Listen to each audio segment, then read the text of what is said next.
રાજકોટમાં આમ આદમી પાર્ટી દ્વારા વિરોધ કરવામાં આવ્યો, જેમાં અગ્નિકાંડને લઈ અને અલગ અલગ માંગણીઓ સાથે મનપા ચોક ખાતે આમ આદમી પાર્ટીના કાર્યકર્તાઓ ધરણા પર બેઠા હતા।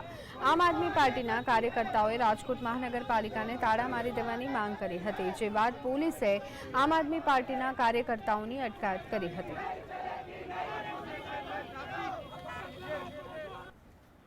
આજરોજ રાજકોટ મ્યુનિસિપલ કોર્પોરેશન કમિશનર સાહેબને જે ગેમમાં ટીઆરપી ઝોનમાં જે હાદસા થયા છે તેના વિશે આવેદન દેવામાં આવ્યું હતું, તો નીચલા અધિકારીઓ દ્વારા જવાબ દેવામાં આવ્યો છે કે કમિશનર સાહેબ રાજકોટમાં નથી, તો શું કામ અત્યારે તે બહાર છે?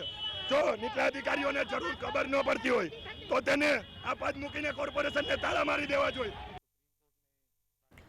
તો ખાસ કરીને આમ આદમી પાર્ટી દ્વારા વિરોધ કરવામાં આવી રહ્યો હતો, ત્યારે તેમને અટકાવવા માટે પોલીસ પહોંચી હતી। આમ આદમી પાર્ટીના કાર્યકર્તાઓની પોલીસે અટકાયત કરી હતી। આમ આદમી પાર્ટીના કાર્યકર્તાઓએ રાજકોટ મહાપાલિકાને તાળા મારી દેવાની માંગ કરી હતી।